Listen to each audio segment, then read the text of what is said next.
पहले कहानी फिर आपको फैक्ट्स। उत्तर प्रदेश में एक जगह है इटावा, आप लोग जानते होंगे, बहुत नामी जगह है। इसी इटावा के एक गांव में एक परिवार रहा करता था, एक ठाकुर का परिवार। इस परिवार में 3 लोग थे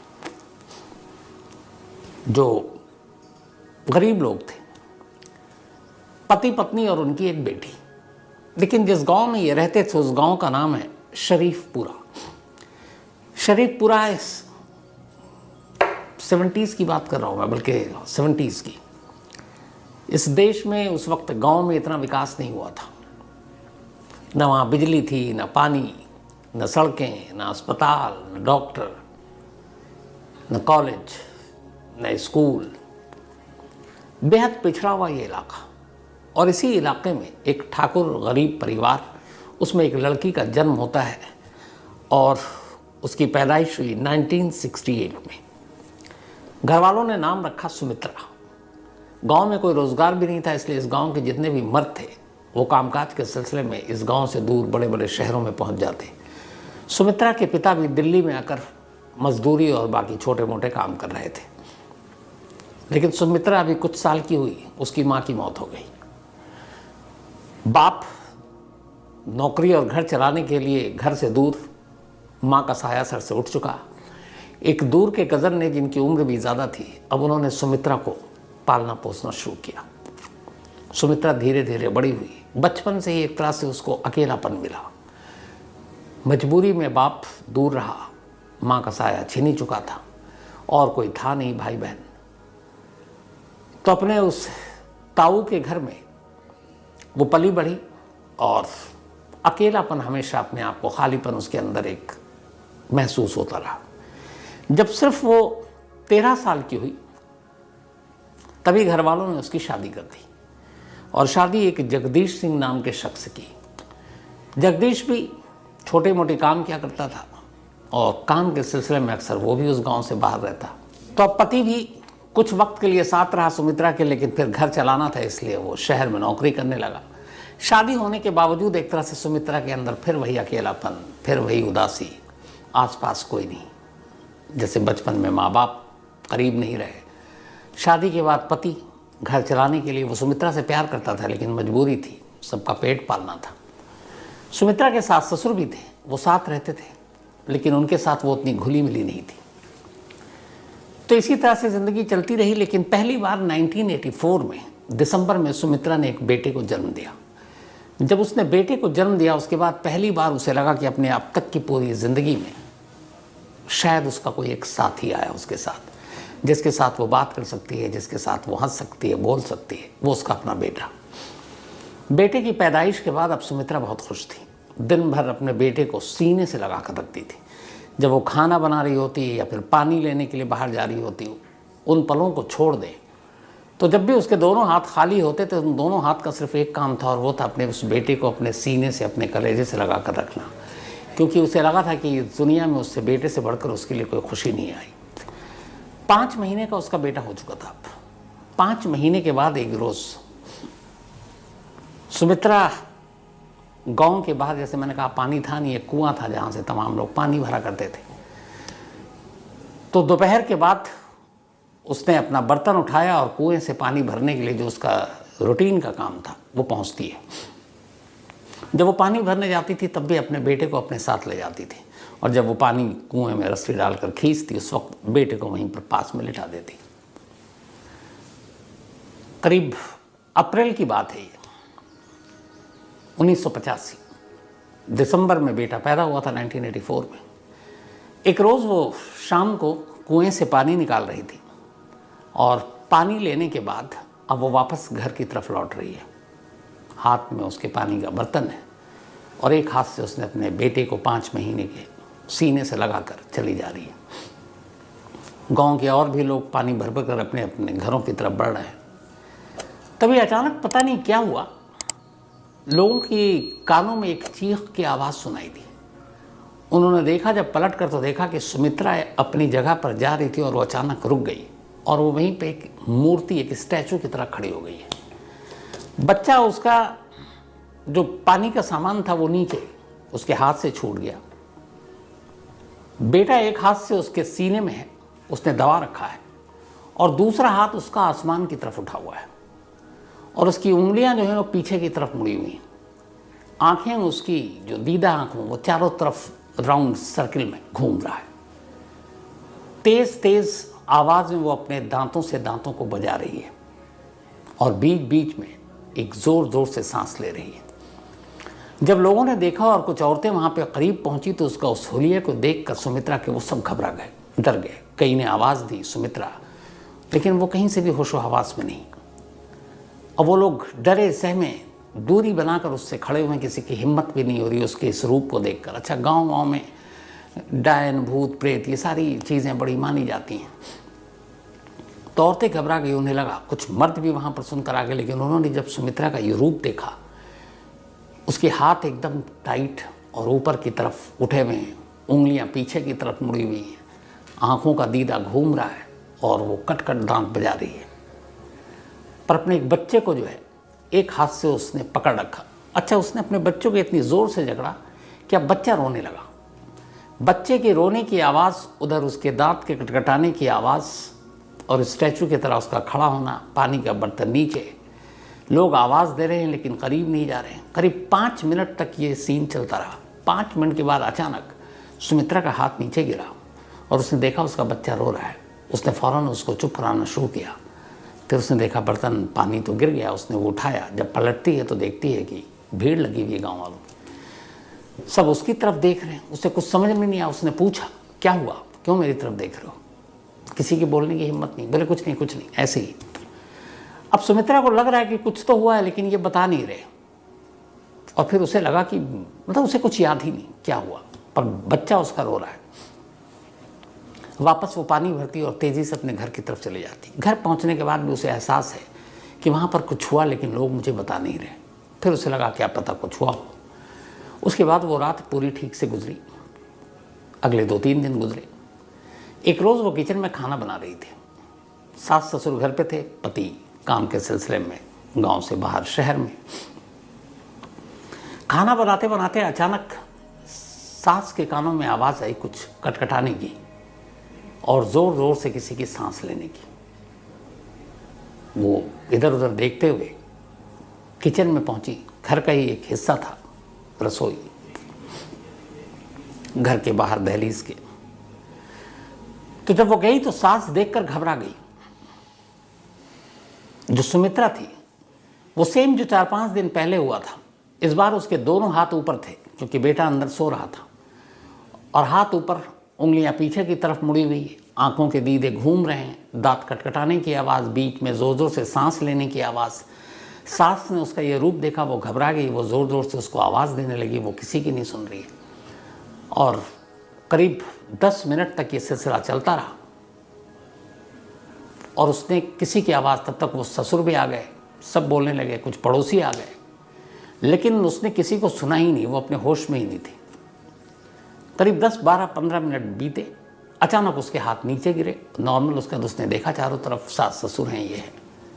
उसने अपने घूंघट वूंघट डाले वापस, ससुर और उसके सामने वो डाला करती थी। पूछा, क्या हुआ, आप लोग मुझे क्यों देख रहे हैं? अब सब एक दूसरे को। तो सास ने पूछा कि तुमने अभी क्या, कुछ हुआ था? उसने कहा, नहीं, मैं तो खाना बना रही हूँ। सास ने भी कुछ नहीं बोला। जो रूप देखा था उससे वो भी डरी हुई थी। उसके बाद वो गई अपने, फिर बच्चे को देखा, बच्चे को गोद उठाया।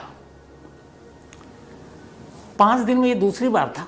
लेकिन इसके बाद अब घर वालों ने उसके पति को इन्फॉर्म किया। पति भी आया तो उन्होंने कहा ऐसे ऐसे है। लेकिन फिर कुछ दिन बीता, वो ठीक नॉर्मल थी। एक रोज़ फिर यही हरकत। अचानक उसके हाथ ऊपर, उंगलियां पीछे, आंखें नाच रही हैं, दांत कटकटा रहे हैं, तेज तेज आवाज़ आ रही है। पति देखा पहली बार इस रूप में अपनी पत्नी को, वो भी घबरा गया। अब ये हुआ कि नहीं कुछ है तो क्या करें। गांव में वैद्य है, हॉस्पिटल, डॉक्टर कुछ था नहीं, और बिल्कुल फिट सुमित्रा, कोई बीमारी नहीं, कुछ नहीं।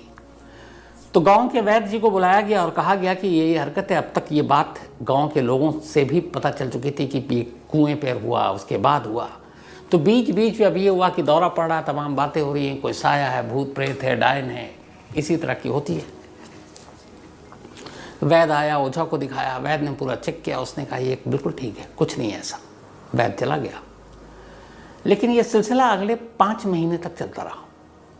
अगले 5 महीने तक बीच में कभी भी सुमित्रा को इसी तरह का दौरा पड़ता और वो अपने आप में सब कुछ भूल जाती और उसे कुछ याद ही नहीं रहता। अब पति ने भी उधर शहर जाना छोड़ दिया, क्योंकि पत्नी है, सास ससुर ने कहा भाई देखो हालात ठीक नहीं है, क्या पता कुछ हो जाए। इधर ये भी डर है कि कभी किसी ऐसे हालात में वो बच्चे को कुछ ना कर दे। तो अब दिल पर पत्थर रखकर सुमित्रा ने अपने बच्चे से भी थोड़ी सी दूरी बनानी शुरू कर दी कि कभी ऐसा ना हो कि मैं उस रूप में चली जाऊं और बच्चे को ही अपने नुकसान पहुंचा दूं। तो अब ज़्यादातर बच्चे सास के पास रहते, मतलब अपनी दादी के पास, और ये सारा सिलसिला चलता रहा। धीरे धीरे वक्त बीता। 16 जुलाई 1985 की तारीख आ गई। 16 जुलाई 1985 को अपने घर पर सुमित्रा मौजूद थी। दोपहर का वक्त था, सबने खाना खा लिया था। सुमित्रा अपने बेटे के पास उसको गोद में लेकर खेल रही थी। फिर उसने अपने बेटे को नीचे रखा। उसने कहा कि थोड़ा सुस्ता ले, उमस और गर्मी का माहौल भी था। लेकिन तभी दोपहर अचानक फिर से वो उसी रूप में आ गई। उसके दोनों हाथ आसमान की तरफ, एक ही लक्षण होते थे उसके, उंगलियां पीछे की तरफ, आंखें, जो दीदा है वो घूम रहा है, दांत कटकटा रही है, ज़ोर ज़ोर से सांसें ले रही है और कुछ बोलने की कोशिश कर रही है, बोल नहीं पा रही है। पति और सास ससुर, अब तक पड़ोसी और सब, इन सबको पता था कि कुछ होता है इससे, लेकिन यह था किसी को नुकसान नहीं पहुंचा रही है। तो बहुत सारे लोग थे, तमाशबीन भी थे, कुछ डरे समय। बच्चों को लोग डराने लगे थे, देख सुमित्रा के पास भेज देंगे तो ये बदमाशी मत कर। तो ये सब चल रहा था। 16 मई 1985 को जब ये हुआ तो उस दिन पहली बार एक अजीब चीज़ हुई। सुमित्रा उसी रूप में थी, दांत कटकटा रही है, सांसें ले रही है, और अब तक वो बीच में कुछ बोलती थी, किसी को समझ में नहीं आता था। लेकिन उस दिन उसने एक लाइन बोली, और जब वो लाइन बोली तो जिसने भी सुना वहीं पे सब सहम कर रह गए। उसने कहा ठीक 3 दिन के बाद आज से मैं मर जाऊंगी। 16 जुलाई 1985, दोपहर का वक्त। और उसने पहली बार ये कहा, और चूंकि उस रूप में देखकर सारे लोग मौजूद थे, कुछ पड़ोसी थे, सास ससुर पति, तब उसने एक लाइन कही कि बस आज से ठीक 3 दिन के बाद मेरी मौत है। और ये कहती ही फिर वो अपने नॉर्मल रूप में आ गई। बिल्कुल वही सुमित्रा जो एक अच्छी माँ, पति की सेवा करने वाली, सास ससुर के साथ ठीक से बात करने वाली, खाना बनाने वाली। अब जब उसने बोला तो हर एक घर वाले सारे सहम गए कि ये क्या बोल रही है। 16 जुलाई यानी कि 19 मई इसका लास्ट डे होगा। कोई ऐसा कैसे कह सकता अपने मौत की भविष्यवाणी। पूरा घर परेशान।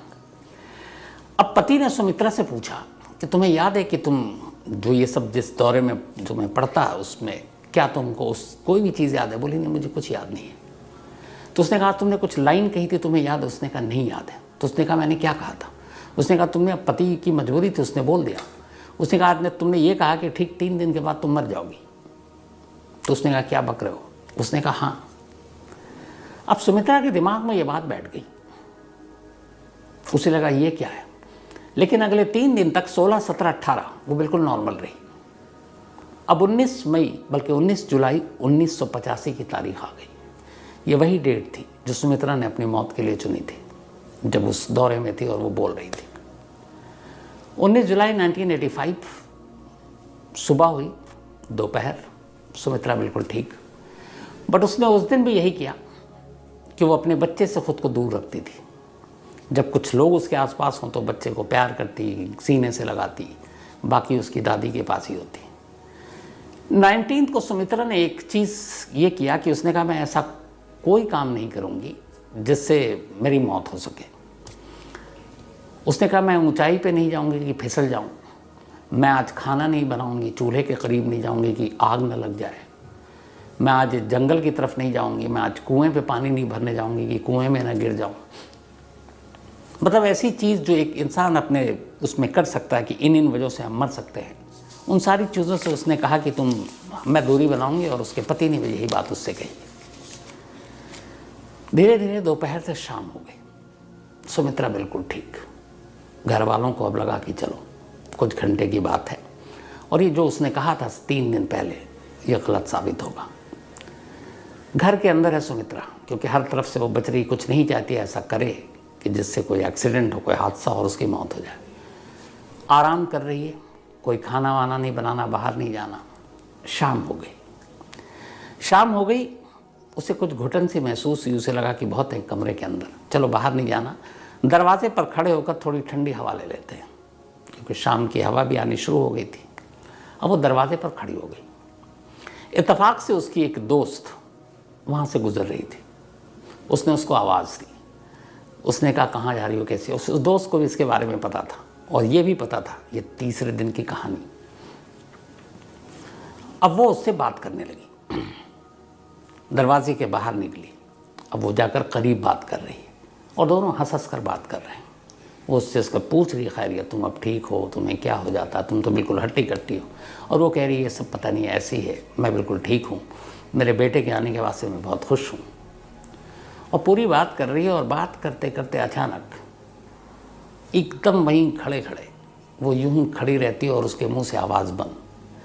उसके दोनों हाथ ऊपर की तरफ गए और इस बार उसने कुछ नहीं किया, न दांत कटकटाए, न उंगलियां पीछे की, न नज़रें घुमाई, बस खड़ी हो गई। अब उसकी सहेली उससे बात किए जा रही है, वो जवाब नहीं दे रही है।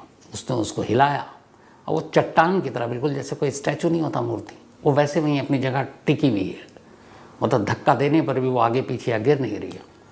उसने 2-3 बार पहले हल्के से फिर जोर से उससे पूछा, सुमित्रा सुमित्रा, कोई जवाब नहीं दिया। उस दोस्त को मालूम था इस 3 दिन की भविष्यवाणी वाली बात। अब वो बदहवास चीखती है, ज़ोर ज़ोर से रोने लगती है। उसके चीखने और रोने की आवाज़ सुनकर तमाम पड़ोसी और घर के अंदर से सुमित्रा का पति, सास, ससुर सब बाहर आते हैं। अब तक उन्हें ये लगा था कि शायद शाम हो गई, भविष्यवाणी गलत हो गई। लेकिन जब उसके दोस्त को रोते चीखते देखते हैं, वो आते हैं तो देखते हैं सुमित्रा खड़ी हुई है, लेकिन नॉर्मल है, उसके हाथ पीछे नहीं है, आंखें ठीक है, लेकिन आंखें खुली हुई है। अब वो उसको हिला डुला रहे हैं, लेकिन वो कुछ नहीं, कुछ बोल ही नहीं रही है। बदहवास भाग कर कोई वैद्य को लेकर आता है, वैद्य आता है। अब सुमित्रा को बड़ी मुश्किल से लिटाया जाता है। वैद्य उसके नब्ज़ टटोलता है, दिल का की धड़कन देखता है, आंखें देखता है और थोड़ी देर के बाद कहता है कि अब सुमित्रा जिंदा नहीं है, ये मर चुकी है। सुमित्रा ने जो भविष्यवाणी की थी वो सच में तीसरे दिन सही साबित हुआ। 19 जुलाई 1985, 16 जुलाई को उसने कहा था मैं 3 दिन बाद मर जाऊंगी और 19 जुलाई 1985 को मर गई। घर में रोना पीटना मच गया। पूरे गांव को उसकी भविष्यवाणी के बारे में पता था। जिसने भी सुना, अब सुमित्रा के घर के बाहर लोगों की भीड़ जमा होनी शुरू हो गई। वैद्य ने डिक्लेयर कर दिया। अब जितने बच्चे थे गांव के, तमाम माँओं ने, उनके घर वालों ने कहा कोई बाहर नहीं निकलेगा। लोग डरे हुए थे सुमित्रा के उस बदले हुए रूप को देखकर, फिर उसके कहने के हिसाब से, और डरे हुए थे कि कहीं अब बाकी किसी घर पर कोई आफत मुसीबत ना आ जाए। बच्चों को सबने घर में रखा। सुमित्रा के घर के बाहर शोक जताने वालों की भीड़ लग गई। अब इसके बाद ये हुआ कि ज़्यादा देर तक शव को घर में नहीं रखेंगे। उस ज़माने में जो गांव के पिछड़पन का आलम था, अस्पताल, स्कूल, सड़क, बिजली, पानी के साथ साथ शमशान घाट भी नहीं था। गांव की किसी खुली जगह पर खुद लकड़ियाँ इकट्ठी करो, एक पंडित को बुलाओ, सारी रस्में मंत्रोच्चार के बीच खुद गांव वाले अंतिम संस्कार कर देते थे। तो कुछ लोग गए, उन्होंने लकड़ियाँ वकड़ियाँ जुटानी शुरू की। जहाँ पे अमूमन गांव के लोगों का अंतिम संस्कार होता था, औरतों को बुलाया गया क्योंकि सुमित्रा महिला थी। अब उसका हिंदू रीति रिवाज के हिसाब से उसका श्रृंगार करना शुरू किया गया, उसको तेल लगाना शुरू किया गया। उस गांव की प्रथा थी। सुमित्रा की बॉडी ज़मीन पर है, श्रृंगार चल रहा है, तेल वेल लगाए जा रहे हैं। आधा दर्जन से ज़्यादा महिलाएं इस काम में लगी हुई हैं।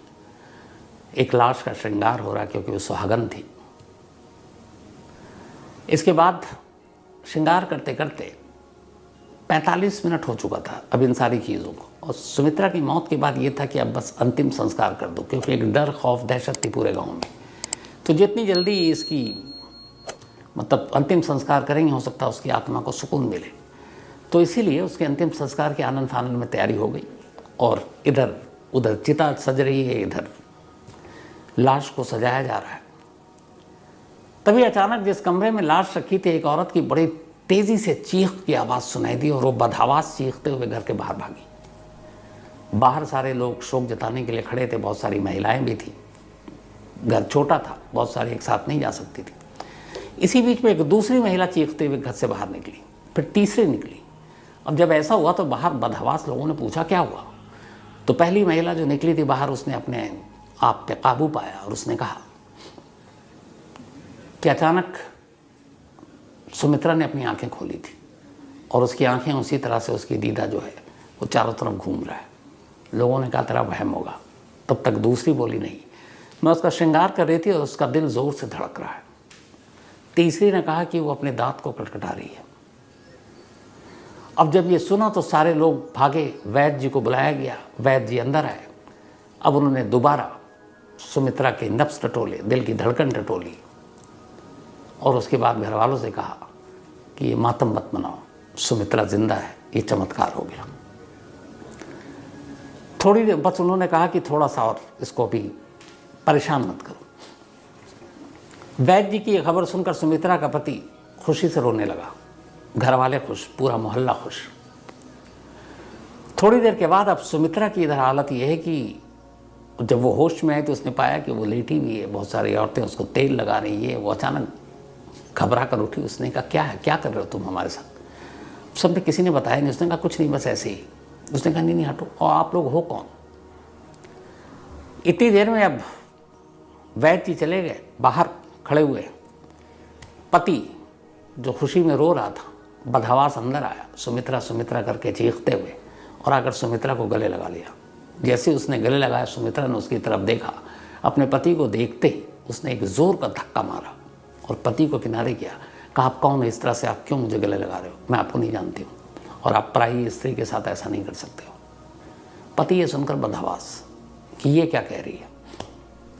सास ससुर को बुलाया उसने, कहा माँ पिताजी ये देखो ये क्या बोल रही है।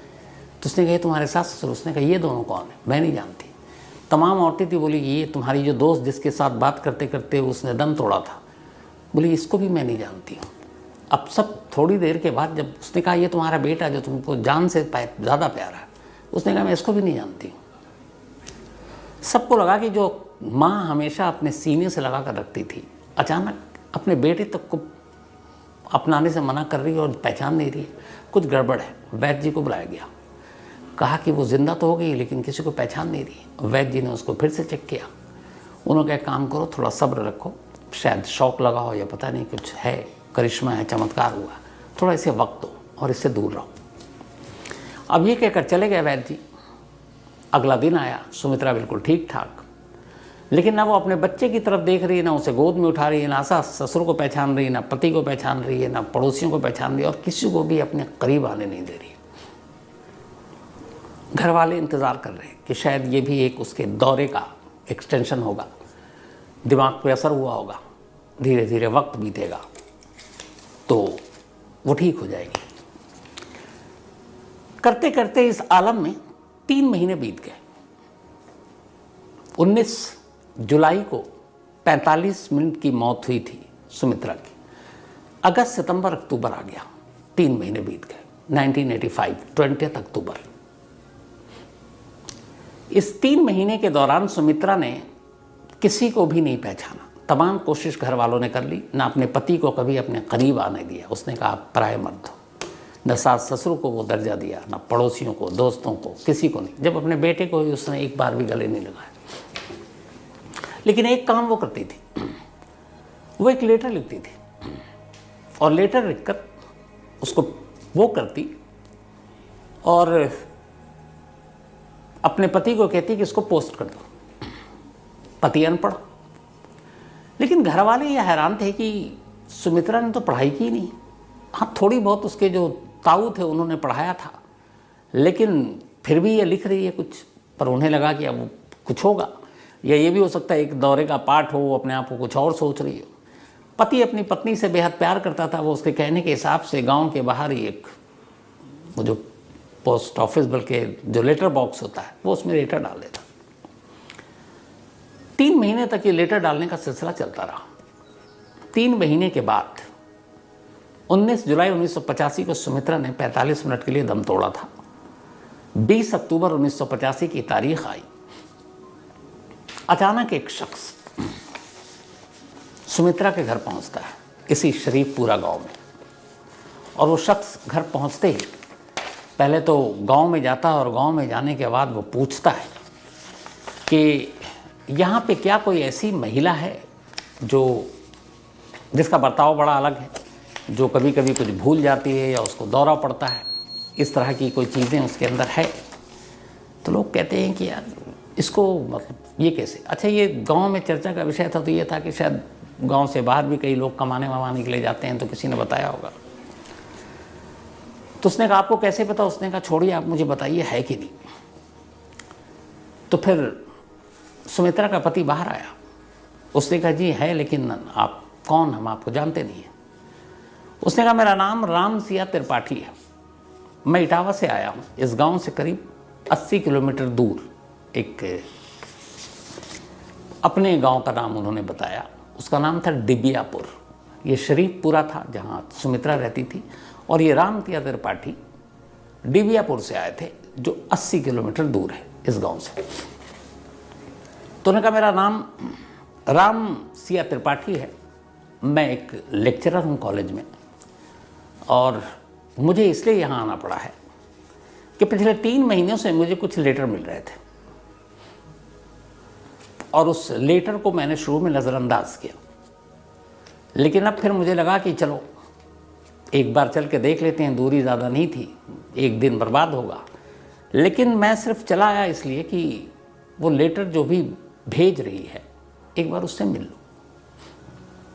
तो उन्होंने कहा कौन आपको लेटर भेज रहा है? तो उन्होंने कहा कि वही तो मैं आपसे मिलने आया हूँ कि आपके घर में कोई ऐसी महिला है जो बदलती है, जिसको दौरे पड़ते हैं, कुछ होता है। तो फिर उसने पूछा दोबारा, उसके साथ ससुर आ गया कि आपका नाम बताइए। तो उन्होंने कहा मेरा नाम राम सिया त्रिपाठी है। जब इस बार उन्होंने अपना नाम बताया तो अंदर सुमित्रा बैठी हुई थी, और उसके कानों में ये नाम पड़ गई। जैसे ही नाम सुना, वो बदहवास कमरे से बाहर भागते हुए आती है, और राम सिया त्रिपाठी को देखते ही गले लगा लेती है। अब जितने भी लोग खड़े हुए थे सब बदहवास, खुद राम सिया त्रिपाठी पीछे हटते हैं और उसको छुड़ाने की कोशिश करते हैं, लेकिन वो इतनी तेज़ी से गले लगाकर और रो रही है कि किसी को कुछ समझ में नहीं आया। बड़े मुश्किल से राम सिया त्रिपाठी ने सुमित्रा को खुद से अलग किया और बोला आप कौन हैं? मैं आपको नहीं जानता। सुमित्रा पहली बार बोलती है आप मेरे पापा हैं, और लेटर मैं ही भेज रही थी। अब जब ये सुना तो राम सिया त्रिपाठी को लगा कि ये क्या है। तो उन्होंने कहा कि नहीं, मेरी बेटी तो तुम्हारी जैसी है नहीं।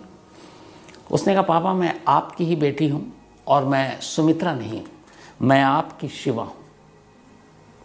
शिवा राम सिया त्रिपाठी की बेटी का नाम था। उसने कहा कि मैं शिया त्रिपाठी हूँ, शिवा त्रिपाठी आपकी बेटी। अब राम सिया त्रिपाठी कमरे में बैठ गए। सुमित्रा के घर वालों को, पति को कुछ समझ में नहीं आ रहा, पड़ोसियों का जमावड़ा लग गया। अब ये हुआ कि आगे क्या। राम सिया त्रिपाठी अपने साथ एक ब्रीफकेस लेकर आए थे। वो बैठे और सुमित्रा जो अपने आप को अब शिवा कह रही थी उसको बिठाया। बोला अच्छा तो तुमने वो लेटर लिखा? बोला जी मैंने लिखा। उसने कहा आप पापा मेरी हैंडराइटिंग नहीं पहचानते हो?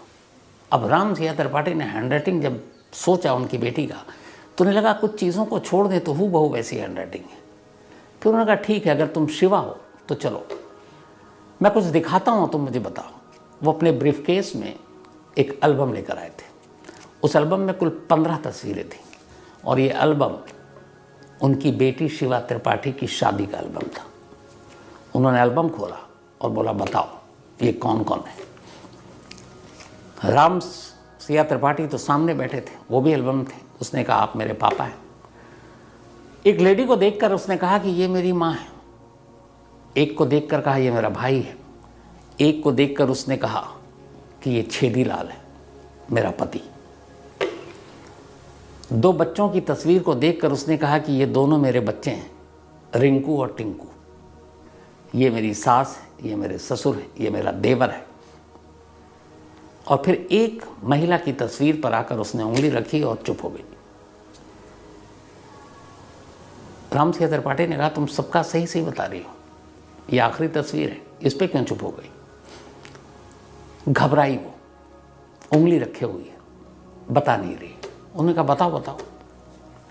बड़ी मुश्किल से फिर लरसते हुए डरे सहमे अंदाज में अब सुमित्रा कहती है, ये मेरी ननद है और इसी ननद ने मुझे सर पर पत्थर मारकर 19 जुलाई 1985 को मेरा कत्ल किया था। जैसे ही उसने बोला और ये तस्वीरें सारी कंप्लीट हुई, राम सिया त्रिपाठी खड़े हुए, शिवा को जोर से गले लगाया और रोना शुरू कर दिया। उन्होंने कहा तुमने एक एक लाइन सच कही है। अब राम सिया त्रिपाठी जब चुप हुए, इधर कुछ समझ में नहीं आ रहा सुमित्रा के घर वालों कि ये सुमित्रा है, ये शिवा है, ये राम सिया त्रिपाठी कौन है, उसकी शादी पहले हो चुकी है, 2 बेटे हैं, फिर ये पति कहाँ से आए, ये सब क्या है, कुछ माजरा समझ में नहीं आ रहा। तब राम सिया त्रिपाठी ने कहानी सुनाई। उसने कहा 24 अक्टूबर 1962 को, 24 अक्टूबर 1962 को शिवा मेरी बेटी का मेरे घर में जन्म हुआ था। मोहल्ला था डिबियापुर, यही आपके इटावा में। और वहाँ से शरीफा, जो बात बताया आपको, बल्कि शरीफापुर पूरा 80 किलोमीटर की दूरी पर है। पर ये दोनों परिवार एक दूसरे को नहीं जानते। शिवा एक ब्राह्मण फैमिली से थी और सुमित्रा एक ठाकुर परिवार में जन्म लिया था। ये खुद एक कॉलेज में लेक्चरर थे, घर में पढ़ाई का माहौल था। उस ज़माने में उन्होंने शिवा को ग्रेजुएशन कराया, कॉलेज में पढ़ी। जब शिवा 18 साल की हो गई तब 1980 में शिवा की शादी छेरीलाल नाम के एक नौजवान से कर दी गई। शादी के कुछ साल के बाद, अगले 5 साल के अंदर अंदर शिवा को 2 बेटे हुए, रिंकू और टिंकू। लेकिन बेटे होने के बावजूद शिवा की शादीशुदा ज़िंदगी कामयाब नहीं थी। वजह ये थी 2। एक, उस घर में यानी कि छेरीलाल के घर में जहाँ ये शादी हुई थी, उनका कोई भी पूरा परिवार ख़ानदान में शिवा जितना पढ़ा लिखा कोई नहीं था। शिवा एक ग्रेजुएट थी कॉलेज की और वहाँ सब 12वीं पास थे। तो एक तो उनके अंदर एक कॉम्प्लेक्स था कि उनकी जो बहू है वो पूरे ख़ानदान में सबसे पढ़ी लिखी है। दूसरा, उन्हें लगता था कि उसके पति जो पिता हैं वो लेक्चरर हैं, बहुत पैसे हैं, तो वो डॉरी के लिए भी तंग करते थे और अक्सर ननद भी घर पे रहती थी, लड़ाई झगड़ा चलता रहता था। 18 जुलाई 1985 को अचानक जो शिवा है उसके एक दूर के अंकल ने आकर घर पे खबर दी कि शिवा ने खुदकुशी कर ली है। उसकी बॉडी रेलवे ट्रैक पर मिली है। बदहवास घर वाले भागे। उस वक्त राम सिया त्रिपाठी शहर से बाहर थे, कहीं और थे, दूर थे। वहाँ जाकर जब देखा गया तो देखा गया कि रेलवे ट्रैक के दोनों बीच में शिवा की बॉडी रखी हुई है। कोई भी पार्ट ट्रेन से कटा नहीं है। हाँ, उसके सर पर किसी वजनी चीज़ के चोट का निशान है। ससुराल वालों ने यही कहा कि उसने एक झगड़ा हुआ था घर में, आमतौर पर झगड़ा होता है, उसके बाद उसने जाकर खुदकुशी कर ली। लाश, वो दौर था उस वक्त, इतनी सारी चीज़ें, सोशल मीडिया था नहीं। आनन फानन में लाश